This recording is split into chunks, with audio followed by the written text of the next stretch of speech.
Birdyon Riders of Calandia, written by Joy McNeil, aka ASMR Duck. The forest seemed unusually quiet that late afternoon as Troy got down from his Birdyon, a griffin-like creature with the head of an eagle and the body of a lion, yet double the size of its cousin. The giant beast shook his golden plumage and eyed his master inquiringly while flicking his tail impatiently. "Yes, I know, Leonos.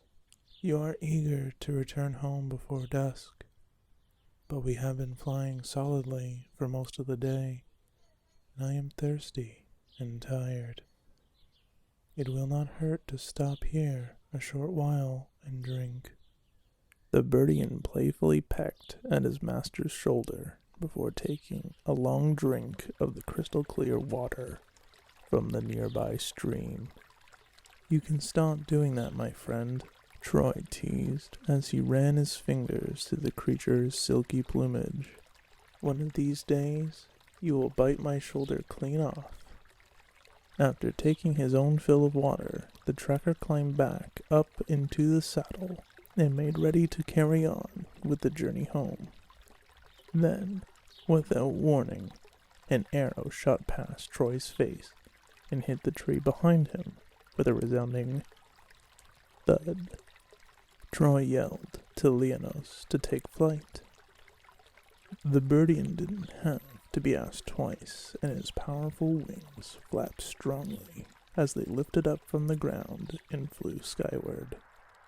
Another arrow whizzed past them while they climbed, but thankfully, whomever was aiming at them were not very good marksmen, and the pair were soon high enough not to be a target any longer. "That was close," Troy said, breathing a heavy sigh. Leonos let out a loud screech in reply. "Well, the next time you are not happy about our resting spot, I might just listen to you, Leonos. Let us not dwell on what could have happened. We are safely airborne, and will soon be at the city." The sun was fading on the horizon as the pair made their descent towards the lights of Calandia. The bright colors of red and gold quickly faded into a dull gray, when finally the tracker pulled up his mount in front of the palace gates. A staple hand ran forward to take up Birdyon's reins and led Leonos away, while Troy made off in the other direction to take an audience with the queen. He knew she would be eager to hear what news he had to relay after his long day. The room fell silent when Troy was announced at the door of the audience chamber. All heads turned to face him while he made his way along the green and gold carpet and bowed low before Queen Larbella. The young queen looked at him intently with anticipation upon her face. "Ah, Troy of Westwood, I see you have returned to us safely. I pray you did not find any adversaries during your day's journey?" "Only in Crystal Valley, your highness, but they remained unseen, and seemed to be few, and not worthy to be called accomplished marksmen," Troy replied with a slight smile upon his face. "Of that we can be grateful then. I implore you have worthy news for me this day," she added, looking hopefully at him. "No good news, your highness. Your fears were indeed right for the reason behind the isolated attacks we have been experiencing. The mer people have found the clamshell empty, which houses the pearl of peace.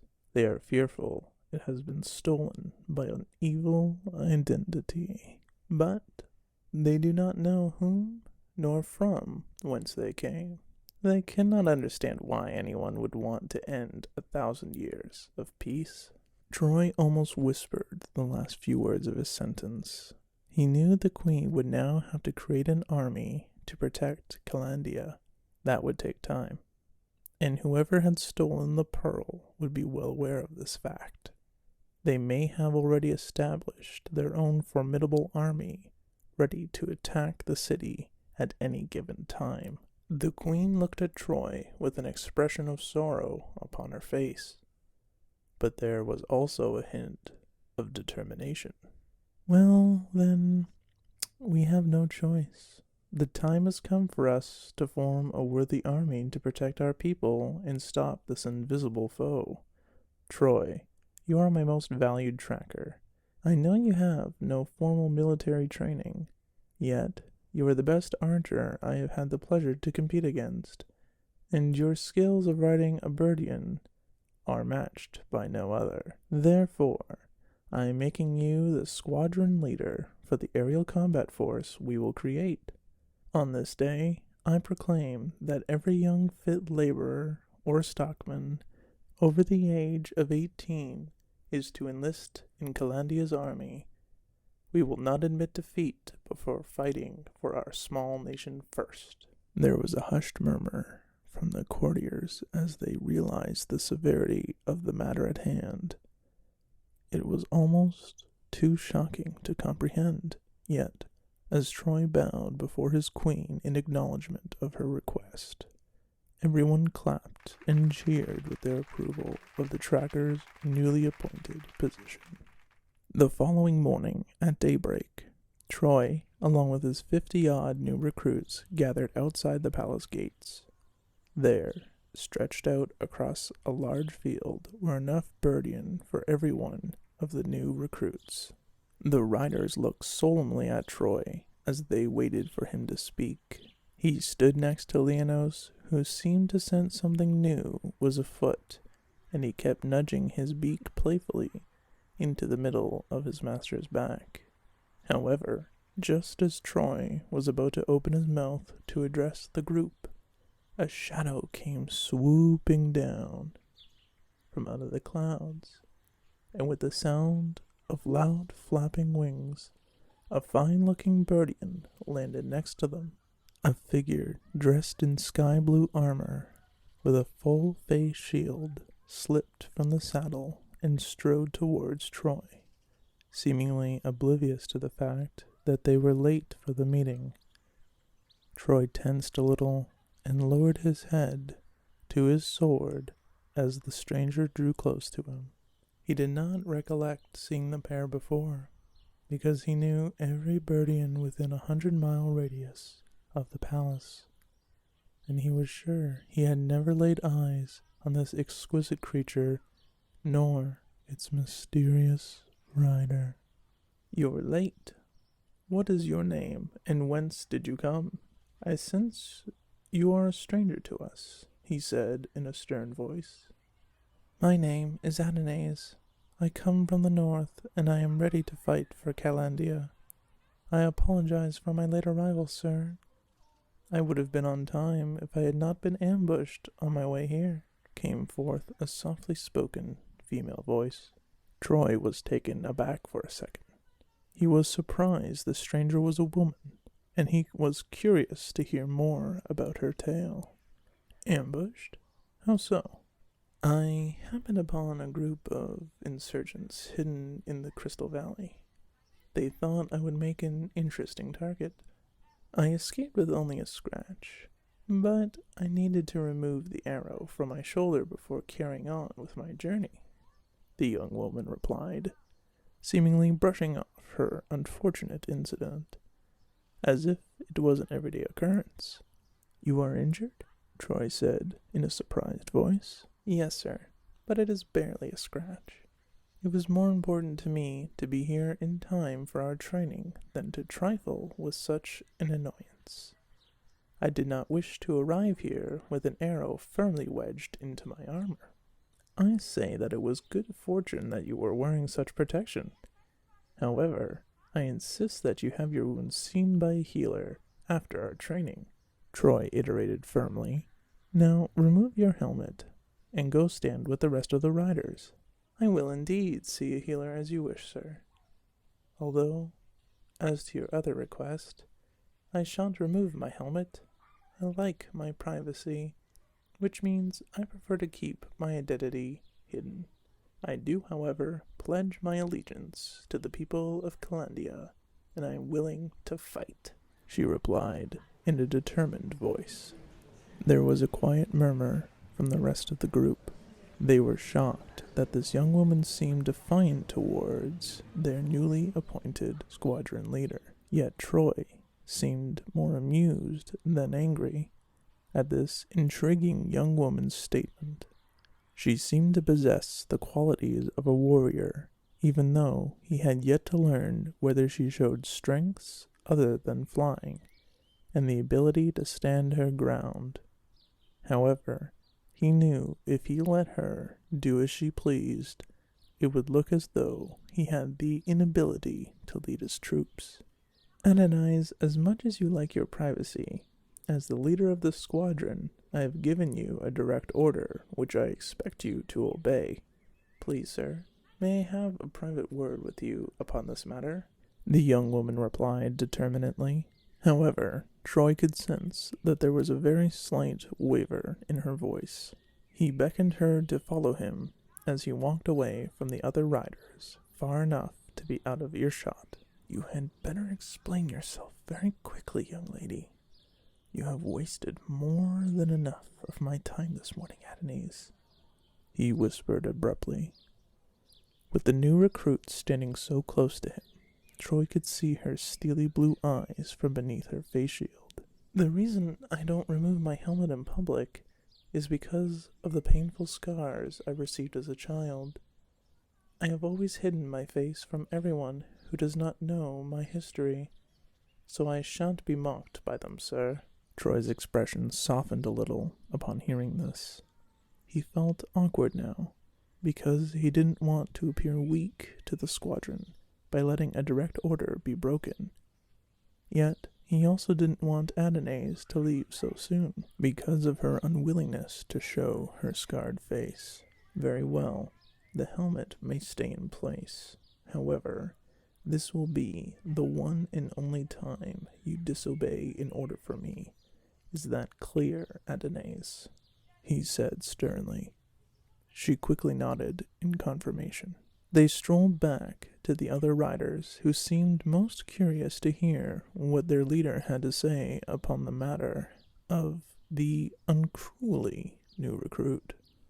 Troy cleared his throat and surveyed the group intently before speaking. Adonais has given me a valid reason to leave her face shield lowered. However, I will not tolerate insubordination from my riders. Therefore, although I have given Adonais permission to leave her helmet in place, she will unsaddle every Birdyon in the field after our morning flight. Now, without further ado, you are all to pick yourselves a mount and wait for further instruction before you take your first flight. Everyone quickly scrambled to find themselves a suitable Birdyon, and Adonais made no attempt to interject at the punishment handed down to her by her leader. Instead, she turned to help the rider next to her mount their beast. Once everyone was seated upon their Birdyon, Troy showed them all how to take off and land safely, how to steer their mounts through the clouds, hills, and valleys. Although flying was second nature to the seasoned rider, the new recruits found their first lessons most daunting. Yet, one by one, as the morning went on, they started to feel more comfortable and less scared of their mounts. So by the time Troy instructed them all to head back to the field in front of the city gates, they all landed in a flurry of powerful wings, with not one rider losing their seat. The squadron leader was very proud of his troops, and he told them to head to the tavern for lunch, and they'd all meet back in the field at 1 o'clock to commence their combat training. Adonais stood stroking her mount's neck as the other riders left the field. Several stable hands hurried forward to lead the Birdyon back to their stalls. But before they did so, Troy informed them that Adonais was to unsaddle every beast when they were safely tethered, and if she did not, he wanted to be told. Half an hour later, Adonais appeared at the tavern door. She looked to be in pain, as she found a spare seat at one of the long wooden tables. The young woman put her hand up to her shoulder and rubbed it slowly as the waitress left to fetch her order. Troy got up from his chair and went over to check on his recruit. I think it would be advisable if you sat out on the combat training this afternoon, Adonais. Once you have taken your fill here, I will escort you to the healer. I very much doubt missing one lesson is going to cause a problem for you. You seem a most capable rider. I am guessing your talents are not limited to flying alone. The young woman's eyes looked up at him gratefully through her face shield, and she nodded in reply. 10 minutes later, the pair left the tavern, and Troy led Adonais down several back alleys and into a narrow, single-story building with a dimly lit reception room. It would not have been easy for her to find her own way there, so she was glad Troy had escorted her to the healer. An elderly gentleman came out from a door at the far end of the room and peered at them both over his horn-rimmed glasses. Troy, it's good to see you here again, my friend. Are the rumors true that you lead a Birdyon squadron into battle? Or have those busybodies from the town square been wagging their tongues freely to no good end? This time the rumors are true, Telesphorus. I bring you one of my riders who was injured by an arrow this morning. I beg you'll find some relief for the pain. Why, of course. Come through to my surgery, young lady, and I will make you a poultice of herbs.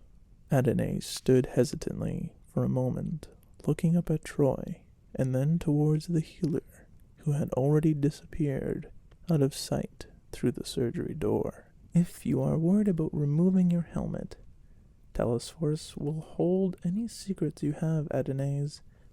I will see you tomorrow morning at the same time for our next flying lesson. Rest well tonight, rider. You have earned it. The following day, all the riders stood ready and waiting for Troy as he strode across the field. There were a great number of bruised limbs and aching muscles after the vigorous workout they had endured during their battle training the previous afternoon. Yet not one member of the troop was absent. Even Adonais stood next to her mount, looking fresh and ready for another day's training. Troy instructed the riders what he wished them to achieve that morning. They were all soon swooping through the fresh morning breeze as he showed them how to remain in the saddle in a 360-degree roll and spiraling descent. The squadron leader could not help noticing that Adonais had achieved these maneuvers with the greatest of ease, as if she had been riding a Birdyon from childhood. That afternoon, the troops had archery training, and here again Troy watched his newest recruit with interest as she released the tension of her bow and sent the arrow whizzing through the bullseye of her target. Then, with pinpoint accuracy, Adonais aimed again. This time, the arrow ran straight down the center of her first arrow, splitting it in two. Who taught you archery? Troy couldn't help asking, while he stood close behind the young rider.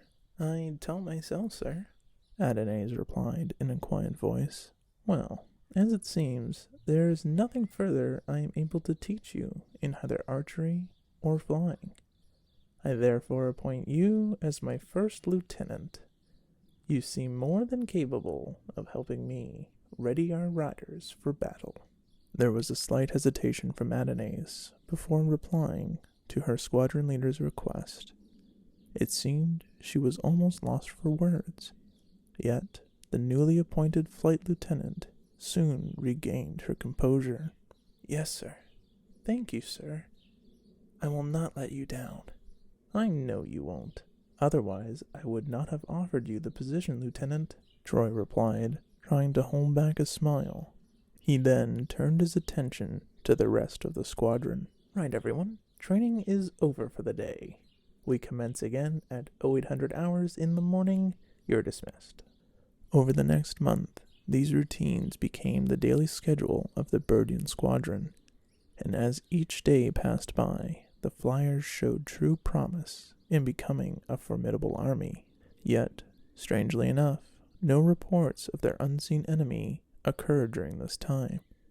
Perhaps they had been mistaken in reacting so quickly to a threat, which now seemed to have disappeared as fast as it had arrived. Crystal Valley seemed at peace again, and although the Pearl of Peace was still missing, everything seemed to be returning to the way it was before the Mer people had lost their prized possession. When Troy took his place at the royal dinner table one evening, even Queen Larbella told him she may have been too hasty in forming an army. "It saddens me to think we have gone through such lengths and now may have to disband the Birdyon squadron. I should send them back to their families and farms. We have wasted so much time already this summer, when there are crops to be sown for winter. I feel most foolish for acting so hastily, without first weighing up the loss to our farming community," the Queen told Troy solemnly. "Your Highness, you acted on your best intentions for our people. There is no knowing how this threat could have played out, especially as our enemy remains unseen. I think it wise we wait a little longer before disarming our troops, at least until the end of the month." The Queen looked at Troy with a scowl on her face, yet, begrudgingly, she nodded in confirmation of his suggestion. That evening, at the tavern, Troy sat at a table enjoying a drink with several of the other riders. He was not sure if he should relay the conversation he had partaken with the Queen, although she had made her comments within clear earshot of the other guests seated at the royal table. However, after several pints of ale and a willing audience, Troy told them that there was a chance they would soon be returning to their families. The response to this news was somewhat mixed. Many of them had enjoyed the change from their farming duties, learning the skills to fly, and riding the clear blue skies on the wonderful and noble Birdyon was a lot more exciting than steering a plow across a stony, hard earth, or milking a cow. The following morning at training, Adonais was absent. Ever since the very first morning she had arrived, this was the first time Troy's flight lieutenant had not shown up for her training.